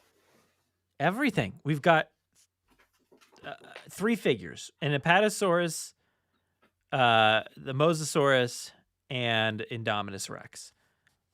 I don't know. Maybe we've gotten something else, but we have Dimorphodons, we have Pteranodons. Okay. We have Parasaurolophus, we have Stegosaurus. We have like what else do you want? Humans? Any of them? Sure. Humans. Any of the humans? Any of the vehicle? Like I know we got gyrospheres and things like that, but like I don't know. We got a blue and silver Jeep that looked like something. Yeah, didn't. It looked like it could have been out of that, but it wasn't from the movie. I mean, no, we just don't have enough from that movie. They're going wild on Lost World and Jurassic Park, but like we can't Are, get anything from are they Jurassic going World. wild on Lost World? I mean, we got Roland and Sarah in a mini stego, and yeah, and a T-Rex that'll never be released, and yeah, we got a lot from the Lost World. I just feel like we don't have enough from Jurassic World. We never got a Claire in the white outfit ever. Okay, like if we want to do a Hammond Collection character, it's got to be Claire. That Hammond Collection Claire, it's got to be in the white outfit, right? It's not. Really? It's a Fallen Kingdom Claire. Yeah, I mean, she's got green shirt or something, you know, whatever. It's just the standard Fallen Kingdom outfit. But yeah, no Jurassic World. Like I want like Mizrani and like, you know, all those people. I don't need another Owen. But like, you know, I know his outfit's different a little bit in that movie. I think we got one of them, maybe. No, that's still a Fallen Kingdom Owen, the Hammond Collection. Oh, I guess we did get the Hammond Collection Owen and Blue from Jurassic World. This is what I'm saying. Like, So, I mean, okay, so aside from humans, though, so your gripe is humans. Humans have historically always been slower. humans, yeah. And obviously we've gotten the Raptor Squad a bunch of times, and we're going to be starting to, I mean, one of the Raptor Squad members, I forget if it's like Echo or Delta or one of them, is coming. So hopefully we get more of those. And what else would be from that movie? Like I said, just humans, I guess, really. I would definitely like to get and this is another dinosaur I'm surprised that Giganotosaurus beat out, but a Hammond Collection Indominus would be pretty rad. But we have two Indominus figures from Mattel, so maybe they felt like it was too close to the last Indominus Rex they had released, because I think you could still get that one on shelves still. Probably. But yeah, I think I just want some more humans. I think their Indoraptor is kind of fine. Yeah, I mean, humans would be good. Do you think that they could make money doing like double packs of human characters at this point? Just knock them out, like get them out there, double pack with like a dinosaur or something, and yeah, I mean they're still doing it. Obviously, we have Barry out right now on shelves. You know, with I have to go get Barry. A little vehicle. Barry. Yeah, me either. Yeah. And Darius is coming. You know, in a few different forms. From Camp Cretaceous. You know, for Chaos Theory. Chaos Theory versions. One of them is a Universal Parks exclusive, apparently, and the other one is not. So, yeah, that's a weird one. Interesting. It's going to be $50 probably at Universal Parks if you want to get it. But yeah. So anyway, that's a good place to wrap it up, though. Yeah, I'm rambling. So, any final thoughts here as we end our latest episode of the Jurassic Wire? No, I'm still on this Jurassic World Reimagined. I'm interested to. I have no idea. Yeah, it'll be interesting to see. But too many toy lines, too many branches. I'm so confused at this point. And I feel like what's crazy about them is that they're all exclusive to Target. Like, yeah. I mean, you can pick them up probably anywhere. Like, but you know, dude, you go to Walmart, that's a toy store. Oh yeah, that stuff's different. Yeah, yeah. Walmart it's a rare occurrence that I go there, but I'm always like, whoa, what is this? Like, I'm always surprised by what I'm finding. Yeah. Never anything I want. Like the amount of times I've actually picked up anything from Walmart has been pretty rare as far as Jurassic's concerned. But yeah, I don't know. It's just so weird. Like Walmart right now has a Carnotaurus, and it's the like second iteration Carnotaurus, the one that like has the roaring function. And it's like Walmart just kind of keeps getting the like back. They're always like they always feel like they're a little bit behind, because it's like, oh, Target now has like the Hammond Collection Carno, which is like probably one of the coolest toys ever to exist. It's so good. You're going to tell me you haven't picked that one up yet, but it's so good. I just opened it. It's sitting. Yeah, it's right there. I do have it. The other day, dude, I had a big pile of toys, and I just said, you know what? I'm opening them all. And I just sat there and I opened them all. I might have been doing it on stream. It might have happened here, live on YouTube. So yeah, but I finally did it. But yeah, man, now we're just rambling. So anyway, thanks for joining me here on the Jurassic Wire. Are you online anywhere where anybody can find you? No, don't find me online. You don't want to talk to me here. I mean, Nobody I'm on wants to talk to YouTube, hanging out, watching TV, but like, I'm not talking. Or, So like, don't making find it. him.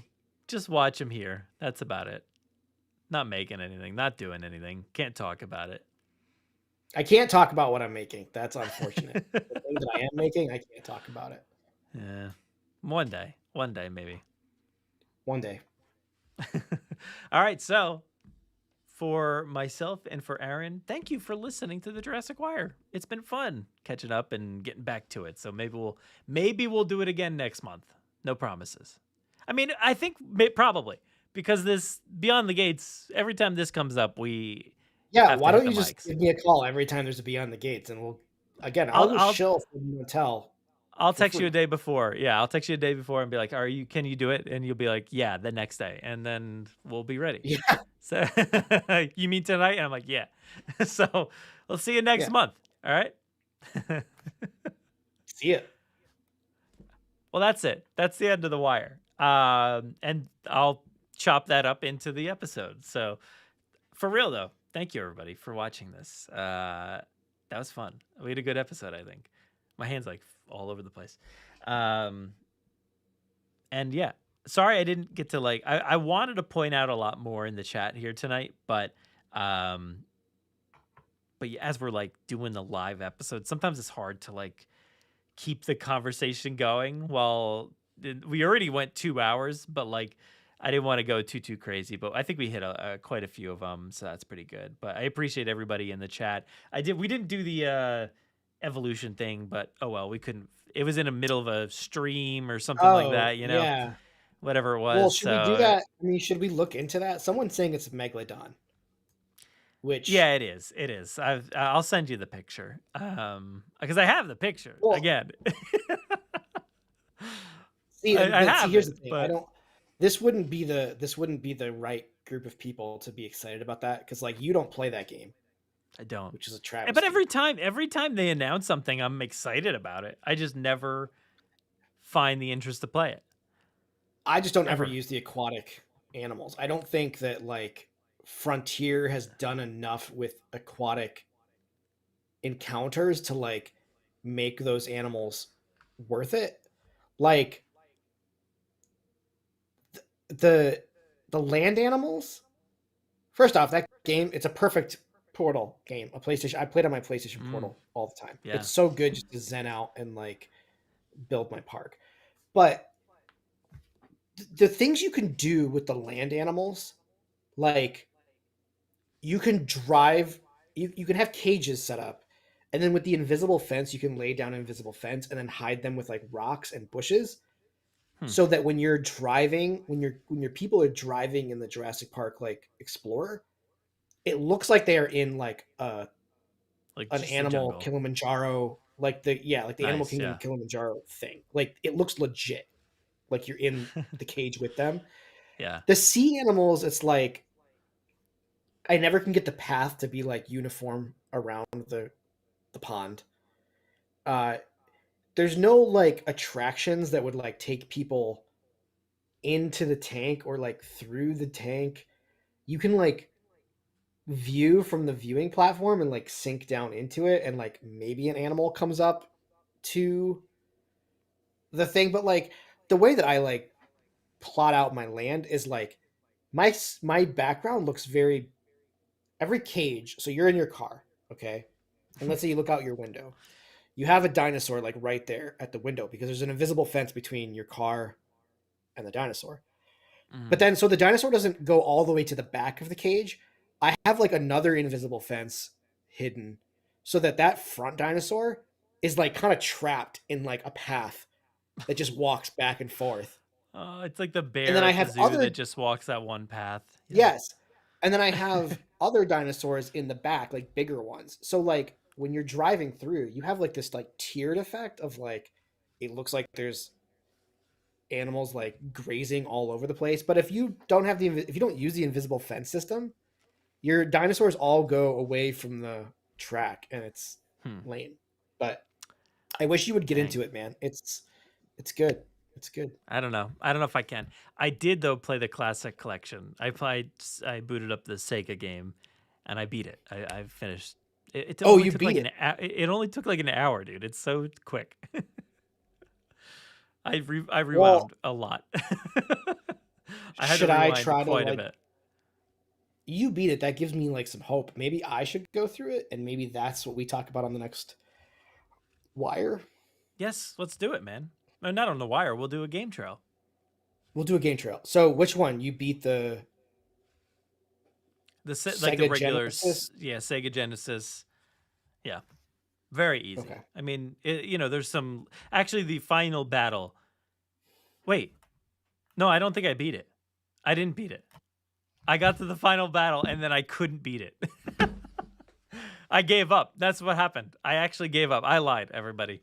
I just completely gave up because I got to the final battle and the rewind function got to a point where I would just keep dying and I couldn't actually get out of that loop.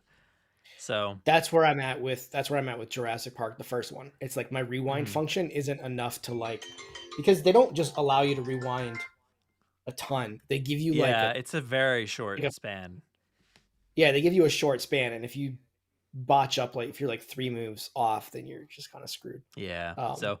So yeah, I think I did get stuck there. So I'll have to redo that level and see if I can. But even when I did have the availability to rewind a little bit, I still couldn't get by it. It was impossible.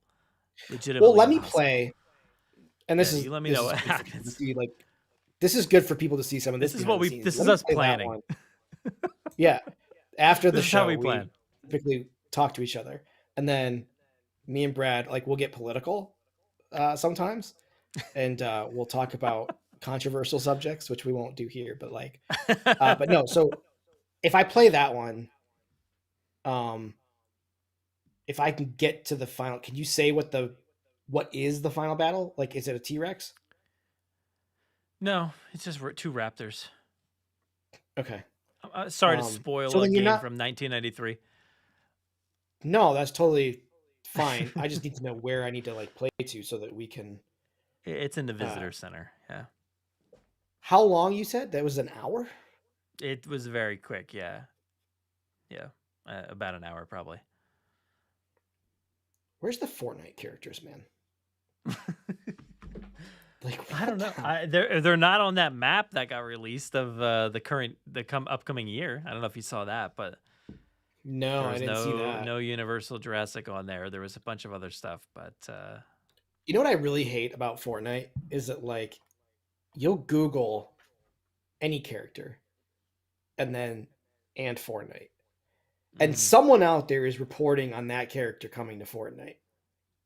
Sure, and so it's all just lies. I could have sworn, man. I was like, dude, Final Fantasy, those are characters that actually sometimes use guns. They'll for sure be in Fortnite. They're gonna be the gaming classic characters or something, whatever that line is. Oh, nothing. Yeah, one of the latest ones I saw was Nintendo. I'm like, I don't see how that could happen. I don't personally want to see. I don't want to see Mario and just blasting people with his shotgun. You know how I feel? I feel like Nintendo would be the Fortnite classic characters dressed up as Jonesy and the Hunter girl and those Fortnite that would be characters. Cool. That'd be cool. In outfits that represent. You got to get the new Hulk, dude. It's There's a new Hulk? Yeah, it's the Gladiator Hulk, dude. It's so good. Gotta go. Is he in the store now? No, he's not in the store yet. Oh, he's not in the store yet? No. I didn't miss it. All right. No, you didn't miss it. No. Yeah. Gladiator Hulk is it looks awesome, dude. It looks so good. I think there's a Marvel season or Marvel something or other coming after maybe the Star Wars Oh, stuff or so did somewhere. you play the Marvel season? No, I missed that completely. Dude, it was crazy. Like the battle pass was like unlocking. I'm looking up Gladiator Hulk right now in Fortnite. He looks with so the good. head dress on, dude, it looks awesome. Dude. Yeah, it looks really, really good. No, so the Marvel season was great. Like it had like Stark Tower and like his little home that he lived at in Endgame, and it had like all these like different the whole thing. You were unlocking Marvel characters, you were unlocking Marvel wallpapers. Like every I wish, prize man. was a Marvel prize. And like they've not done that with Star Wars. Like I would for sure think they would do that with No, they do Star the Wars. mini passes now for. Well, they did it for Star Wars. I don't know if they'll do it again because they're not even done with the Avatar stuff yet. You know, I can't imagine they'll go from one mini pass to another mini pass. Yeah, why not? I feel like it's overload because they also have the battle pass for the jam or the whatever the festival. So it's like, oh, we got to buy the Billie Eilish one, and then I just bought the Avatar one. Oh, now I got to buy the Star Wars one. And now I got to buy the Metallica one that's gonna come out after that. Like, it's gonna be too much. I feel like they're gonna go overload. They've already gone overload. Yeah, yeah, sure, I know. Like, whatever, just sell me my digital toys. Yeah. That when you take the game offline, I will lose access to. I don't ever want them to do that. That's why I left Call of Duty. Dude, Ubisoft just took off The Crew, the first one. That game with a disc, unplayable because the whole game was on a server. And granted, I haven't played The Crew since like I first played it, but I probably dropped like easily like 100 hours into it. It's just so sad to see that go. You know? Yeah. But yeah, whatever. I digress. So this has nothing to do with Jurassic. I played one round of Call of Duty the other day, and I won my first match. And I felt, yes, obviously beginner's luck because they like to let you win. But I was like surprised. Are they like that? Do they rank you? Like, are you ranked as like someone who's like new, and then I assume, yeah, I people? forget. It's been a while since I looked into Call of Duty stuff, but I assume it's like that. Fortnite used to not be like that. Like Fortnite used to be like just drop you in with anyone and everyone, and you would just get destroyed. Oh God, that's terrible. Yeah. Well, I feel like I want to go whatever. get some wins right now. So, yeah. Let's go. All right. Bye, everyone. Bye, everybody. Thanks for hanging Thank you so out. much. Thanks for watching. We appreciate you all. Should I do all the things? Like, you can listen to the podcast here.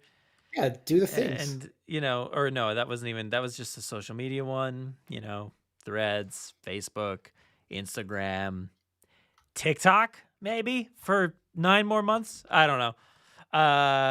We've got Apple Podcasts, Spotify, Audible, all those places. I am on Letterboxd. You can find me on Letterboxd writing movie reviews and stuff over there. And on Grim Grinning Hosts, my other podcast, which I didn't really. What do we? We did a halfway to Halloween episode, which was pretty cool. So, had a good time talking about that. We're just obsessed with Halloween. So go check out the Grim Grinning Hosts episode, halfway to Halloween. We talked about Ghostbusters, Beetlejuice. I'm just reading it from here. I forget. It's been weeks. And again, that Jaws episode that I mentioned earlier, so go check out that. There hasn't been an episode really of the podcast since the Godzilla X Kong episode. And yeah, that's about it. Thank you so much for watching, everybody. We appreciate you being here. And now it's just me. I left Aaron off the stream. We appreciate you being here. And we'll be back next month. What's happening in 9 months? I said next month, but we'll be back next week, or I will at least. It just got passed in Congress, and the president just signed a bill to close TikTok if it doesn't get sold within 9 months. So they're afraid of everybody's data getting lost, and it's already gone. All your data is already gone. Everybody's data is stolen. So Yeah. what's the point? Of course it is. What's the point? Thank you for watching this. We appreciate you being here. We'll see you next week. Bye.